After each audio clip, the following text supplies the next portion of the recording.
తండేల్ మూవీకి సంబంధించి 3 very important different categories 3 different categories సంబంధించిన విషయాలు మాట్లాడుకుందాం.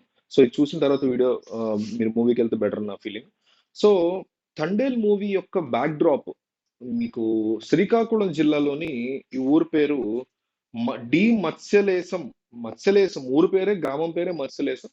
సో ఆ ఊర్లో జరిగినటువంటి ఆ ఊరికి సంబంధించిన 22 మంది మత్స్యకారులు ఫిషర్‌మ్యాన్ కి సంబంధించినటువంటి కథ. తండేల్ అంటే బేసిక్‌గా అదొక బెంగాలీ పదం. బెంగాల్‌లో తండేల్, తండేల్ అనగానే అదొక లీడర్ అన్నట్టుగా అన్నమాట. తండేల్ అంటే ఒక కెప్టెన్ అనుకోండి. సో ఆ పదం అర్థం వస్తది.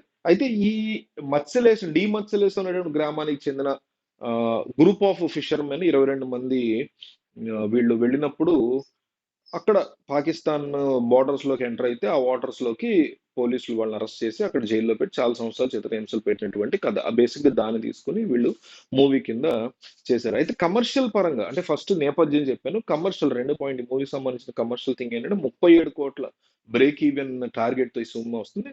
బ్రేక్ ఈవెన్ టార్గెట్ ని ఫిక్స్ చేశారు 37 క్రోర్స్ కి. ఎట్లా అంటే ఫిక్స్ ఎందుకు చేశారు అంటే థియేట్రికల్ గా ఈ సినిమాని అల్లు అరవింద్ ఈ గీతా ఆర్ట్స్ బ్యానర్ వాళ్ళు అమ్మలేదు.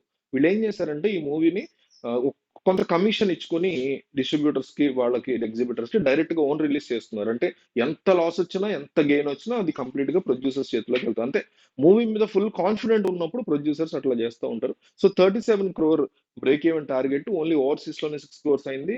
ఆంధ్ర తెలంగాణ కలిపి ఒక 28 ఎంతో క్రోర్స్ అయింది. సో రెస్ట్ ఆఫ్ ఇండియా కూడా ఉంటది.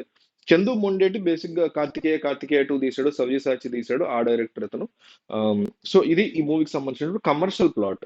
ఇక ఈ మూవీకి సంబంధించినటువంటి మన అంటే ఏ రకంగా అనిపించింది, మీరు వెళ్ళాలా వద్దా డిసైడ్ అవ్వడానికి బేసిక్ ఫ్యాక్టర్ ఏంటంటే నాకు మీ అంటే జనరల్ గా అనిపించేది ఏంటంటే ఈ మూవీ చూస్తున్నప్పుడు పాకిస్తాన్ ఎపిసోడ్ 1 అవర్ ఉంది. 1 అవర్ ఆ 1 అవర్ కూడా కంప్లీట్ గా ఫోర్స్డ్ గా అనిపించింది అబ్బా. క్రింజ్ గా ఫోర్స్డ్ గా అనిపించింది టు బి ఫ్రాంక్. రెండోది ఈ మూవీకి లవ్ స్టోరీ ఏదైతే ఉందో అంటే వీళ్ళిద్దరూ కూడా నాగ చైతన్య గానీ సాయి పల్లవి గానీ సమంతే వస్తుంది. నాగ చైతన్య తర్వాత ఫస్ట్ పదం నోట్లోని సమంత వస్తుంది. సాయి పల్లవి గానీ డీగ్లామరైజ్డ్ రోల్స్ లో కనిపించారు ఆ క్యారెక్టర్స్ కి తగ్గట్టుగా. Very good.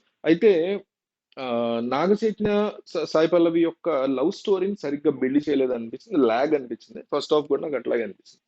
ఇది నెగిటివ్స్ చూసుకుంటే. ఇక పాజిటివ్స్ దేవిశ్రీ ప్రసాద్ యొక్క బ్యాక్గ్రౌండ్ మ్యూజిక్ కానీ పాటలు కానీ పీక్ ఉన్నాయి.